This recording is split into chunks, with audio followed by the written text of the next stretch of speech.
Mes chers amis, cette allocution du président nigérien est à elle seule une thérapie. Cette allocution est comme un médicament pour l'âme de toute Africaine et de tout Africain qui vit à cette époque. Rien que le fait d'écouter cette allocution, si on avait même un palu, il baisse un peu d'intensité. Si on avait mal à la tête, on a un apaisement des céphalées. Si on était triste, on retrouve une certaine joie. Pourquoi?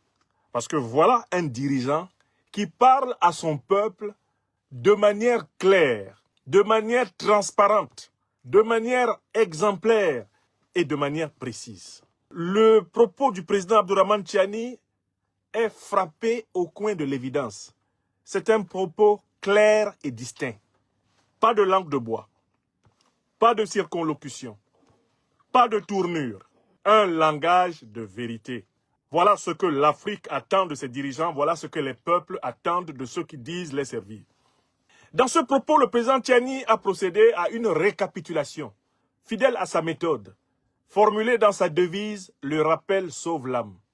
Le président Tiani, chaque fois qu'il s'adresse à son peuple, procède toujours à une remémoration, à une récapitulation, pour que personne ne soit perdu de tous ceux qui l'ont écouté. Il a expliqué l'origine et la nature du conflit auquel l'Afrique est confrontée, auquel le Niger est confronté. Quelle est l'origine? C'est que, depuis 600 ans au moins, des puissances occidentales, venant d'un continent dont le sous-sol est pauvre, s'organisent pour venir nous piller. C'est cela qui a donné la traite négrière, à partir du XVIe siècle notamment, jusque pratiquement à la fin du XIXe. C'est cela qui a donné la colonisation, à partir du XVIIIe siècle, pratiquement jusqu'à la fin du XXe. Et c'est cela qui donne maintenant une nouvelle tentative d'invasion néocoloniale et même impérialiste contre l'Afrique.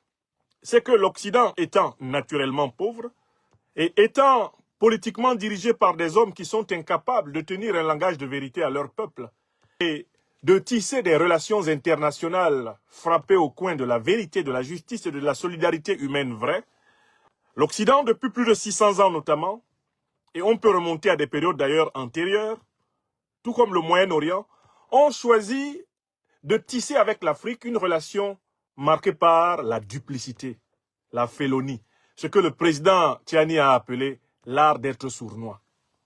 Le président Tiani, qui est un historien hors pair, va jusqu'à rappeler que le problème auquel est confrontée l'Afrique aujourd'hui, il ne tient pas au fait que des Africains seraient allés au Xe siècle partager le royaume de France avec les proto-rois du royaume de France, les héritiers de Charlemagne.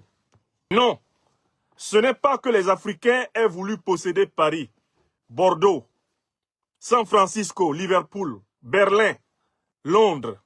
Ce n'est pas que les Africains aient voulu mettre la main sur Lisbonne ou contrôler Rome. Non.